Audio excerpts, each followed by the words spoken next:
Morgen. Hello. So this is the city center of Kiel. Yeah, we're a little city. We got only 20,000 people. Yeah, but it's Strasbourg who give us more business here, more bakeries, more hair cuttings, gold. This is Wolfram Britz. He's the mayor of the German town of Kiel, which sits across the border from Strasbourg, France. And he's speaking to our reporter, Sam Baker. And we saw a school group. Do school children go to school maybe on the other side of the border from where they live? Yeah, we got a lot of children who come to Germany to school. We got a lot of children to go to Strasbourg to the school. We got a kindergarten. It's mixed. And I think it's good for the people, for the children to learn both sides of the Rhine. It brings us nearer and nearer together. A short walk from the city center is the border, a bridge over the Rhine River. Yeah, and that's not a lot of traffic now. But they stop. Yeah, you have 10, 15, 20 minutes sometimes to wait. And do they stop everyone? No, they control. They look in the car and then they say, oh, go on the side, we'll control. But not all. There is a bicycle route and a footwalk. They don't control. They only control normally the vehicles. They not control the bridge over there. And I think that's stupid. So this is what's confusing to me because it's an emergency, so they say, but they don't check everyone. What is the emergency? I don't know what the emergency is. This is Things That Go Boom. I'm Lacey Healy, and this season, we've been digging deeper into what it's like to live in a constant state of crisis. Today, we're looking at the emergency that Germany's declared on its borders. It's a policy that's changed the way that this border works, cost hundreds of millions of euros, and become so routine that many Germans barely even notice that it's there.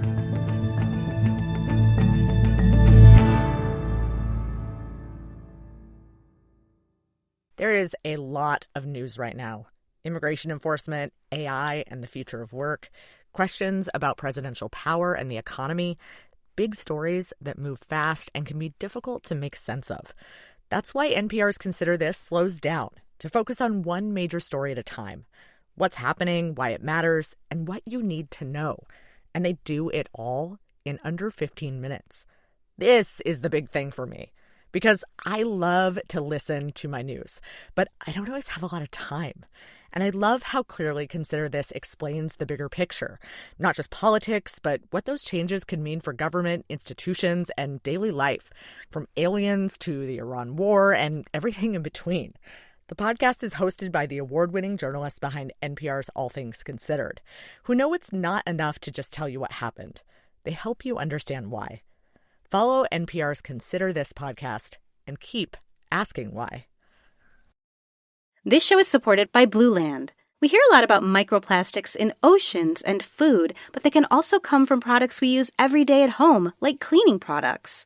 If you're trying to be more mindful about microplastics, check out Blue Land. Blue Land makes dish soap, laundry detergent, and other household products that are 100% plastic-free.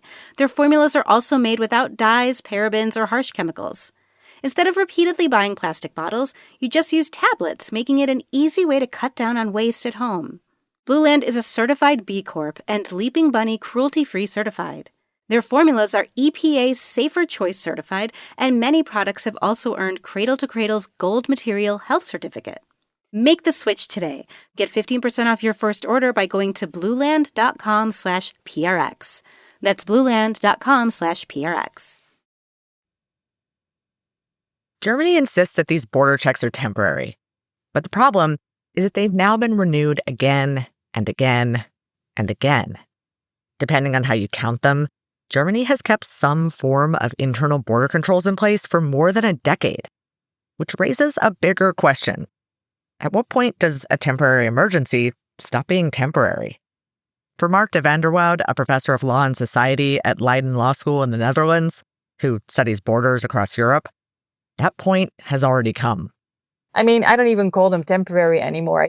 I think we've entered into a permanent state of emergency in Europe. If you've ever traveled around Europe, you've probably crossed a border without even noticing. No checkpoint, no passport control. Sometimes it's nothing more than a road sign just telling you that you've entered another country. But that wasn't always the case. In 1985, 5 European countries agreed to remove routine border checks between them, creating what would eventually become the Schengen area. So the movement between Schengen countries is a little bit similar to how you would move from one state to another in the United States. It really feels like an agreement that allows people who are in that Schengen space to travel without constantly having to show your passport when you are transferring or transitioning from one country to another. The Schengen Agreement was signed 4 decades after the end of World War II. And it wasn't simply about making travel easier. It was an attempt to knit Europe together, economically, politically, and socially, by making borders matter less in people's everyday lives. So the Schengen area was created to allow member states to flourish economically, right? So it is an agreement to make it easier for goods, for services, and for people to flow freely. And over the next 4 decades, that's exactly what happened. What began as an agreement among 5 countries eventually grew into a 29-country area where people could commute to work, send their children to school, run businesses, and cross international borders with little more than a road sign marking the change. But in 2015, one of those original Schengen signatories, Germany, started changing things up. Authorities have stepped up vehicle inspections on border highways. This is how an EU with reinstated borders looks. German police check lorries for smuggled migrants. Tens of thousands of migrants from the Middle East have flooded Europe, and now several countries are saying no more. For the first time in 20 years, from Hungary to Austria and Germany, the borders are closed. This move by Germany might seem at odds with the messages that we heard from former German Chancellor Angela Merkel that same year. Wir haben so vieles geschafft, wir schaffen das. Wir schaffen das und wo uns We can etwas do it, bewegt, she said. muss es überwunden Ultimately, werden. over 1 million refugees, many fleeing the war in Syria, came to Europe. People like journalist, filmmaker, and activist Sandra Alloush, who fled Syria and arrived in France 11 years ago. Sam met her in a park in Strasbourg, France, across the river from Kale. Well, we are in a small park next to my house in Strasbourg. I would like to show you around. It's such a beautiful city with such a huge history. The whole region also has like this very complex history going to World War I and World War II, and all the complexities of identities being German and French and German and French.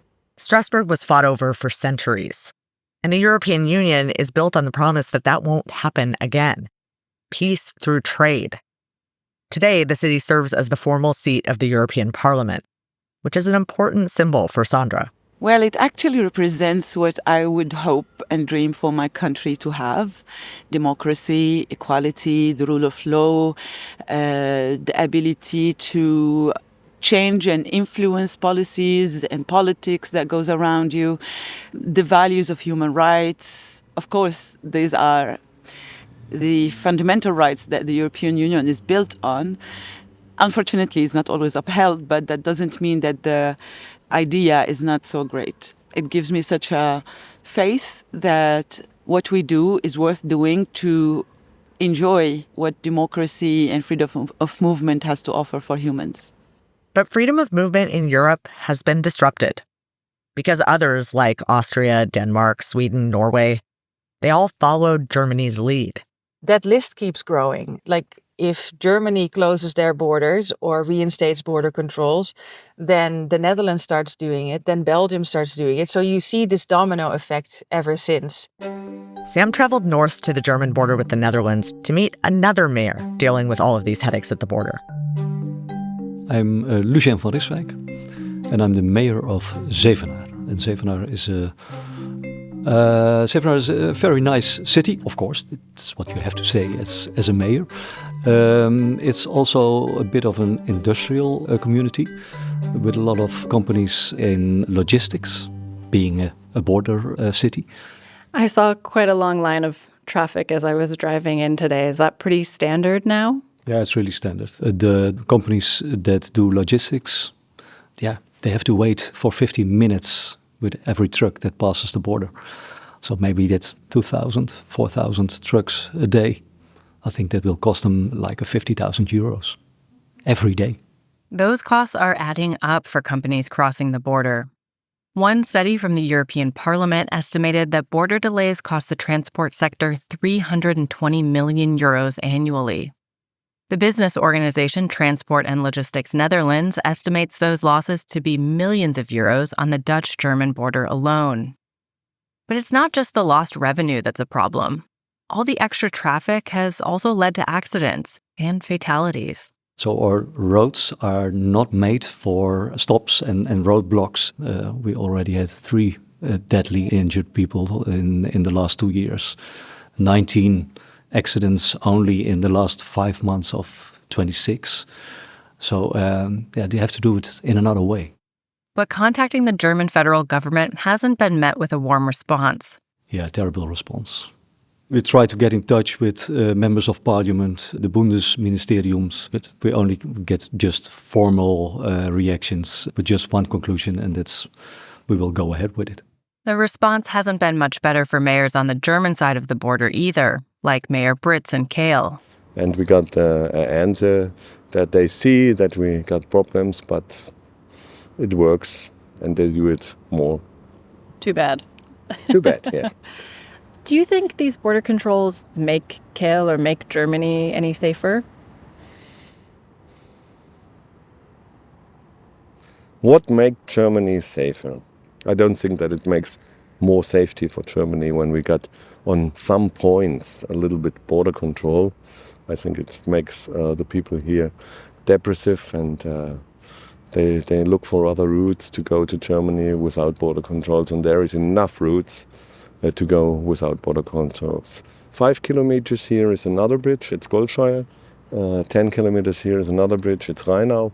There are no border controls over this. So it seems somewhat symbolic. It's symbolic.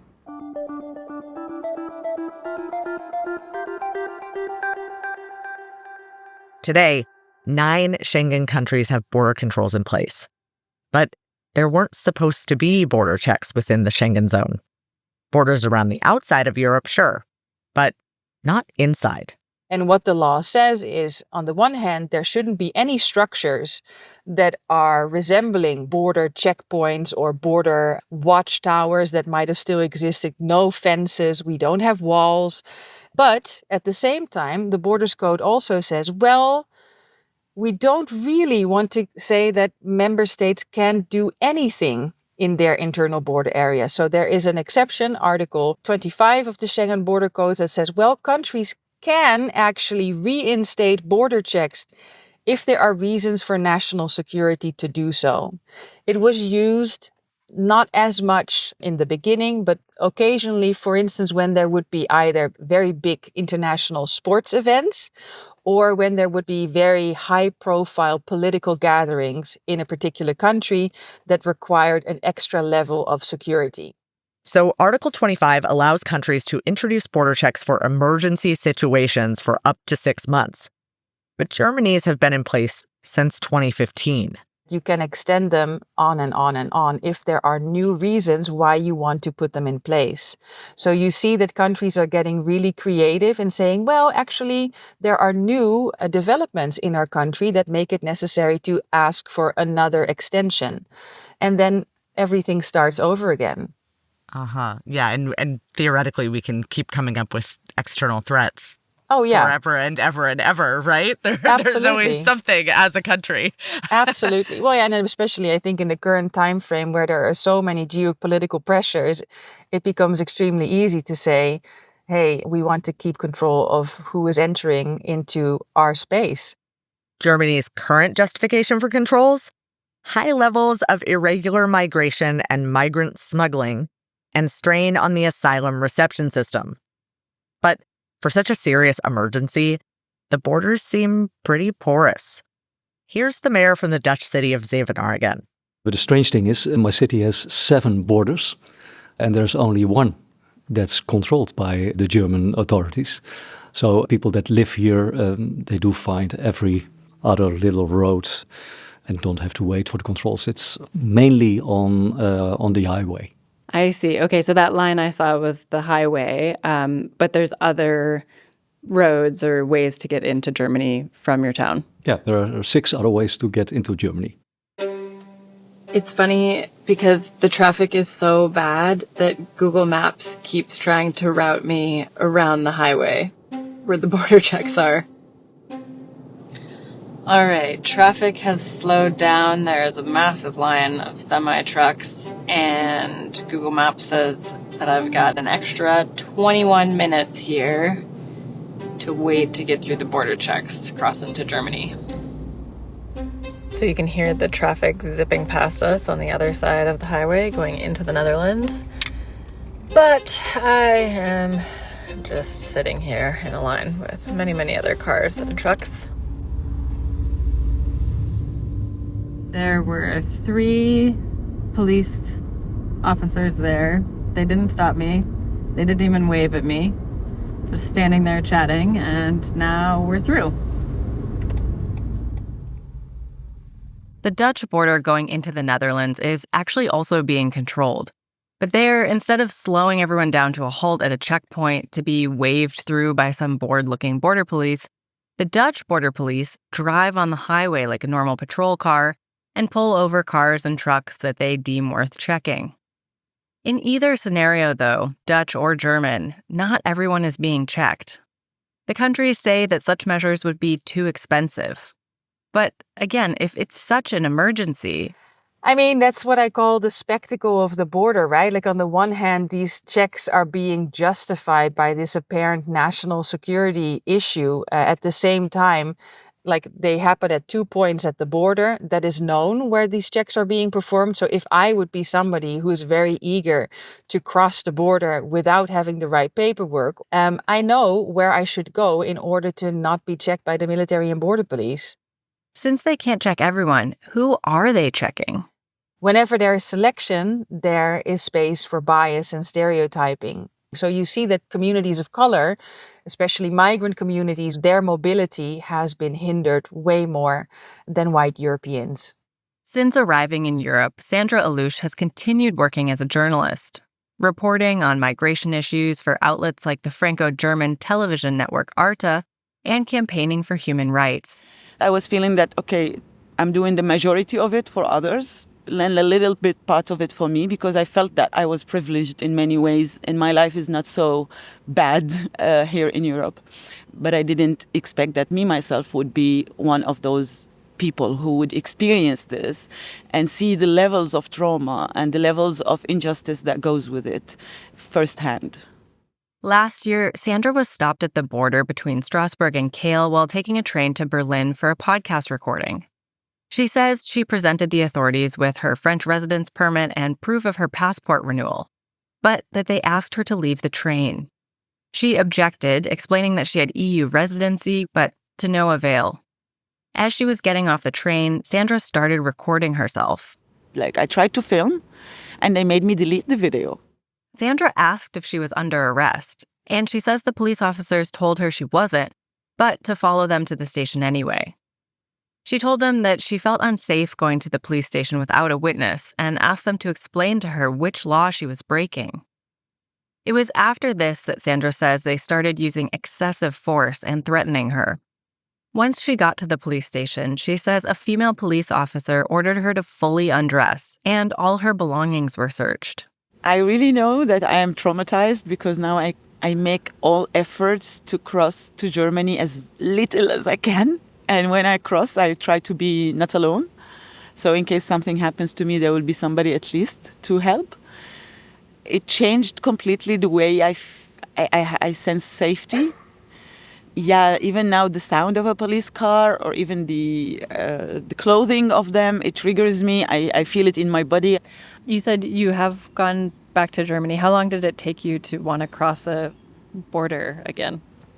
I think around a year, especially the German borders. I expect myself to be checked and I don't trust that I would be treated fairly, even though I have my documentations and everything, but it's still the trauma of what happened is not easy. And actually it was The most hurtful thing about my experience with the police is that I was looking at people around me and I'm asking for help. I'm screaming because I was very hurt by the police officer. And nobody was really doing anything. They were just looking at me like I am a criminal or something, like I have deserved what is happening just because I don't look white. And it was so sad. Like I'm asking for any help. Just somebody tell them to stop. The negativity of the people were really stuck with me.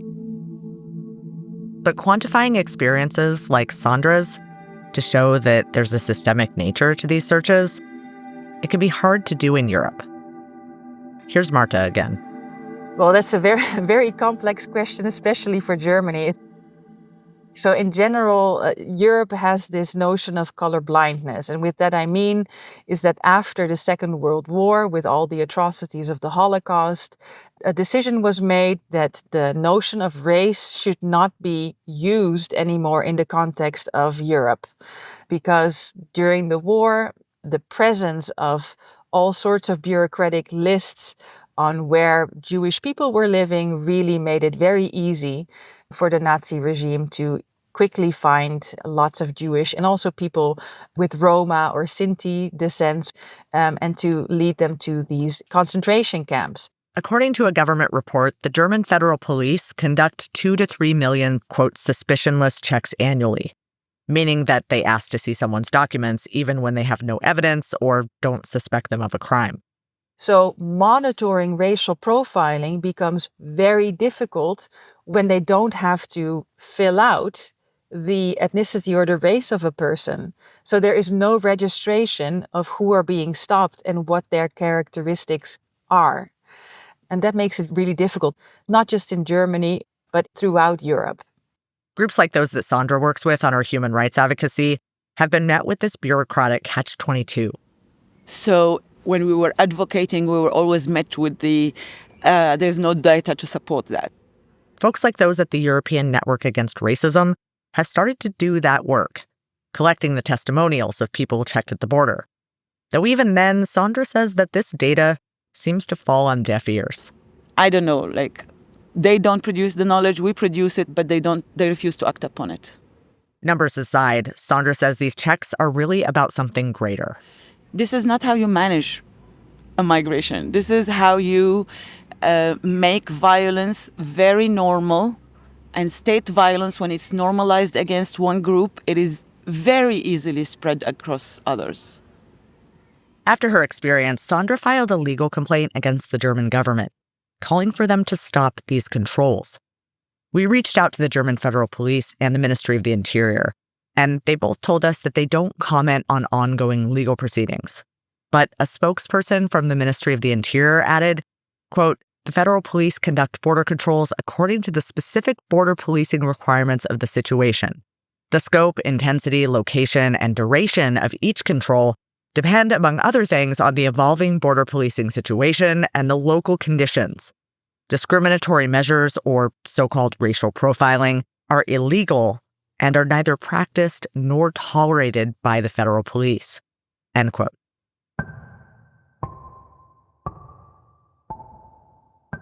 What happened to Sandra wasn't an isolated incident. It was the human consequence of a political choice. For nearly a decade, governments across Europe have argued that border checks are a security must. But you heard just now how they're kind of full of holes.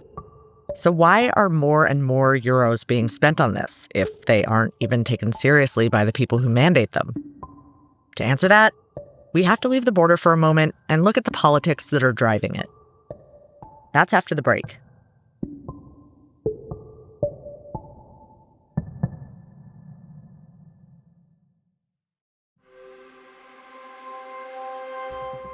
Across Europe, immigration has become one of the defining political issues of the past decade. In Germany, the Anti-Immigration Alternative for Germany, or AfD, is now pulling ahead of every other political party. But here's the interesting part.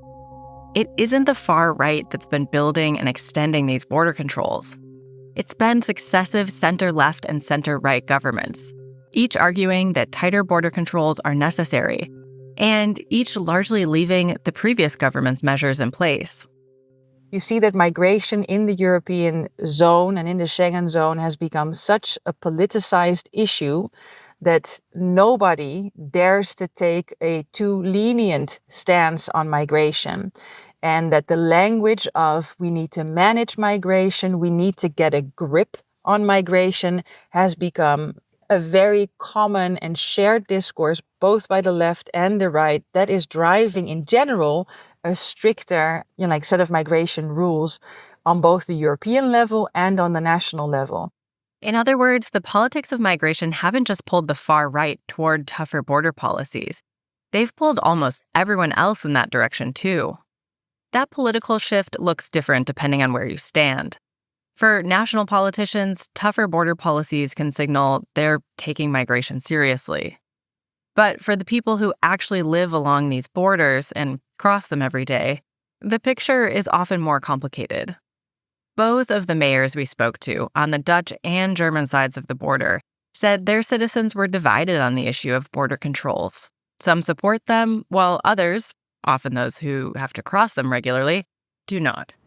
A lot of people think it's good to close the borders in Europe, and I think you have to make controls more than on the front lines where the refugees are coming. And I think it's a human project that we have to pick up people who are in trouble with political or with hunger. I think that Europe have to work together. We have all big shoulders, where Germany have big shoulders, and we have to do more, maybe. So we're looking across the Rhine here. Yeah, that's Strasbourg. Strasbourg is the formal seat of the European Parliament, so also quite a symbolic city. How do you think these internal border controls affect the European project? What is the European project? The European project is that we live in peace together. And I think we are the heart of the Europe. We are the left from the heart, and Strasbourg is the right from the heart. And we do projects here for Europe, not only for Kiel and Strasbourg, because when it works between Kiel and Strasbourg, it can work in the whole Europe system. Yeah, and we all have to defend the European idea. Some folks have said that the European Commission should be doing more about these border checks. What do you think about that? Yeah, I think it's against the rules, and I think the Commission have to do more, yeah. We got a lot of parliamentary here, and they sleep in Kiel, and they see it every time when they cross the border, but they only speak, they not do something. Mayor Britz isn't just worried about traffic or delays. He's worried about something bigger. That temporary border checks are slowly eroding one of the European Union's defining promises, the ability to move freely across national borders, which raises an obvious question. If these controls appear to conflict with the spirit, and some argue even the letter of the Schengen Agreement, why hasn't the European Union stopped them? It is very clear when you look at the letter of the law what countries need to present in terms of evidence. It needs to be very clear. It needs to be transparent. It needs to make sense, basically. And when you look at the letters of notification, you don't see any of that. So that makes me wonder, why is the European Commission not pushing back more? Could the European Commission actually turn down those countries or letters of notification? They can. Absolutely. They can say this doesn't make sense, or you didn't provide any actually concrete evidence. But there's no pushback at all. Yeah. Why don't they? I think it's political, to be honest. This is sort of like the inherent tension that is very present in the European Union, and in particular in the Schengen case.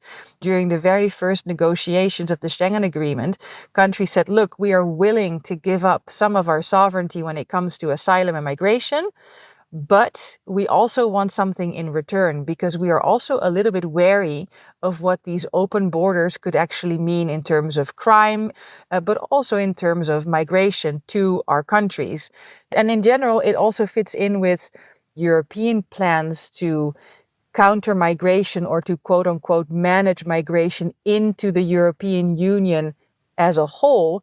So I think maybe the European Committee might also be a little bit afraid that they would be seen as hypocritical if they would say, well, on a national level, we don't want you to do that, but we are shoring up everything at the external borders because we see migration as such a threat to the European Union.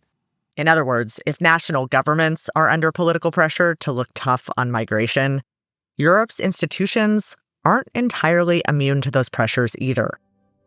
And that's where Marta says we've lost sight of something fundamental.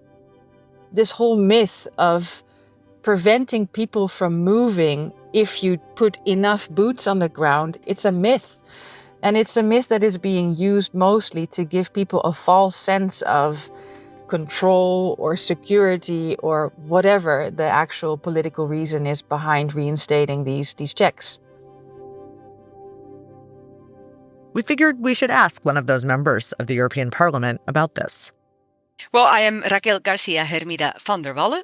Yeah, I'm a member of the European Parliament from the Netherlands, but I was born and raised in Spain. So I have two last names, like it's customary in Spain. And then I took the last name of my ex-husband. So I have the longest name in the European Parliament. I love that.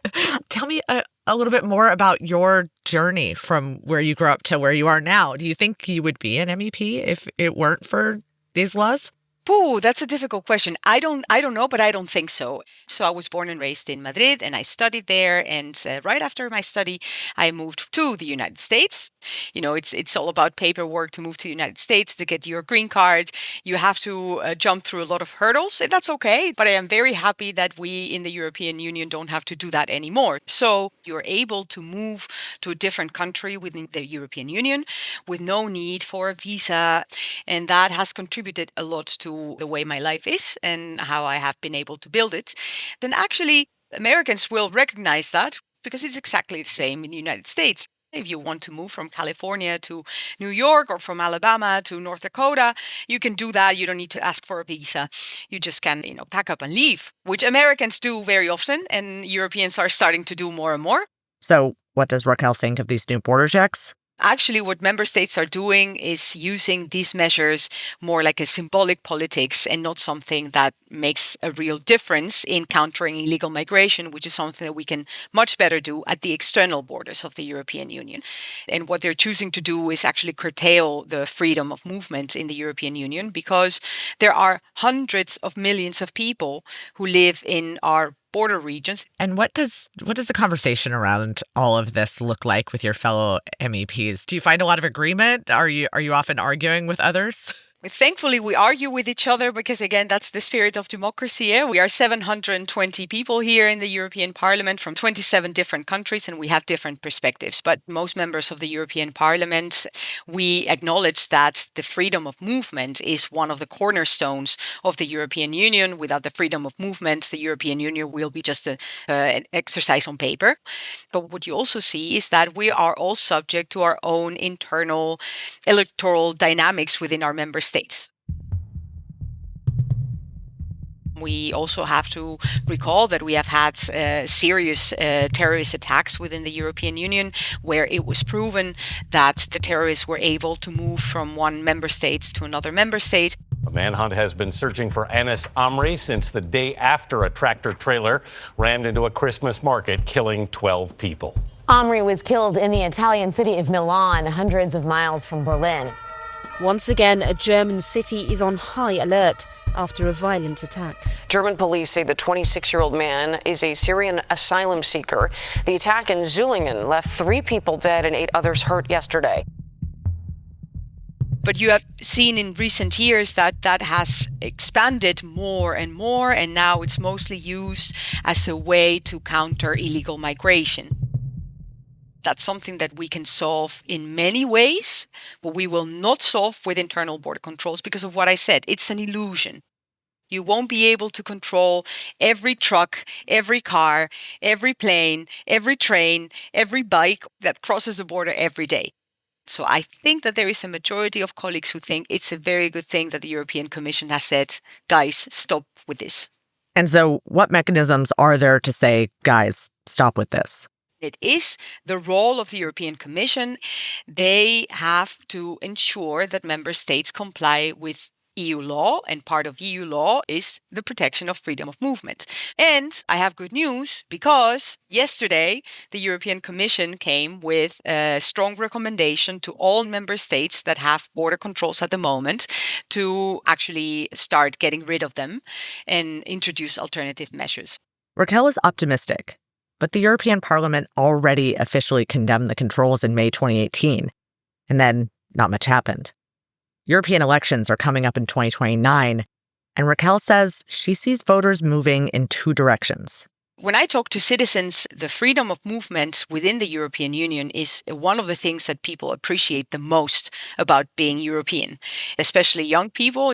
I also see a movement towards more extreme positions, which is very concerning because there is definitely an element of racism and xenophobia and Islamophobia involved, and that's very concerning. Does the European project really allow for migration from outside of the EU in a welcoming way?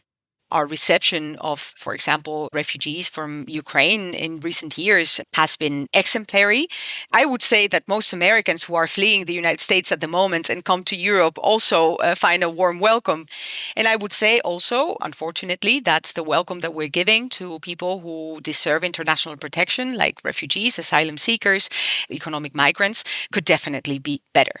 And personally, I hate to see in the European Parliament that the rhetoric against migrants, particularly from the Middle East or from Africa, to some extent also from South America, is becoming harsher and harsher. I think that the risks of such rhetoric are very clearly visible in the approach that the Trump administration is taking. And I don't think that the example that we want to follow in the European Union. There are competing pressures here. First, to live up to the European ideal of unity and transcontinental solidarity, of exporting democracy to the world. On the other hand, the xenophobic and racist voices at home are getting louder, and politicians feel more and more obligated to answer to them. As is the European way, Marta says that those pressures will probably be handled with bureaucratic loopholes. So what you see is that countries are now sort of looking at, okay, if we don't want to use these permanent border checks because that might look bad eventually on the long term and we might not be able to justify that for years on end, that they are looking at how can we then expand the powers that we have as much as possible, that we can carry out police checks that will actually maybe even give more power and more freedom to police agencies to control border areas at large. So in Germany, these police checks can happen in a 30-kilometer area around the border. And anybody who is in that area can be stopped and can be asked for documentation. That's a huge area. Yes. In addition to greater checks within that 30-kilometer zone inside Germany's borders, the whole European Union is shoring up its external borders with a new law that recently took effect. It requires asylum seekers to undergo a preliminary screening at the EU's outer borders to more quickly filter out applicants who don't qualify. The European Commission is also working on improving digital tracking of non-EU nationals. This is probably an impossible question, but as a child of 9/11, I feel like my entire life has been marked by emergency measures just being used to take away freedoms. What in this bigger, broader trend that only seems to be compounding, is there any way out of this, or are we just, how do we walk that back? Yeah, well, it's interesting because I think about this a lot, especially when I'm teaching, right? Because a lot of my students, like undergrads or even like graduate students, they're like, it's really shitty, excuse me, Yeah. It's really shitty to grow up in this time where you only see freedoms being taken away. Everything seems to be in crisis, but they say nobody teaches us what we can do in order to turn that around. I believe that at least showing my students the bizarreness and the absurdity and also the illegitimate nature of a lot of these measures is very crucial to at least raising a generation that can organize, can mobilize, and can push back. And I'm not saying that like it's all up to the next generation, because I also think that we should continue to organize and to mobilize and to call these things out. How do we spark dissent from within? Or how do you allow people who are working either as border agents or as agents in like an immigration office or in an immigration detention center, how do you show them the space that they have to push back against policies that are ludicrous or that are symbolic or that are discriminatory. And what I find is that very often people working in these bureaucracies are very critical of the policies that they need to implement, but they often don't know or are not aware of the space that they can take to push back.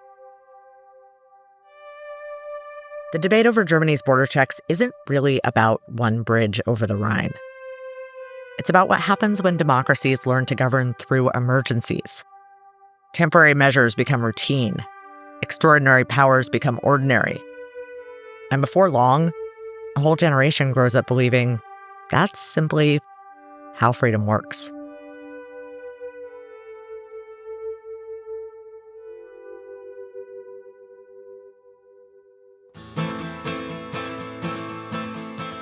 Things That Go Boom is distributed by Inkstick Media and PRX.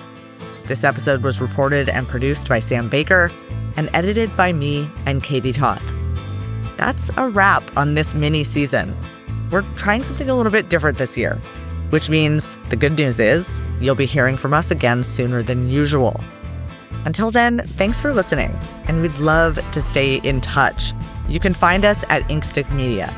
And if you'd like to help make independent journalism like this possible, please consider supporting our work at inkstickmedia.com/donate.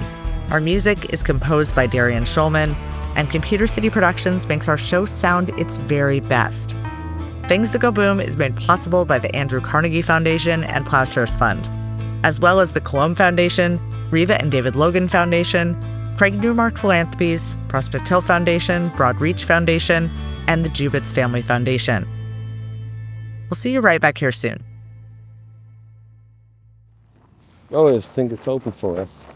Oh, this is lovely. Yeah. It's like a beach resort down here. Yeah, that's but a little bit like Nizza or Cannes, and I like it because there's so much French people that nobody knows me here. I can drink, I can sit,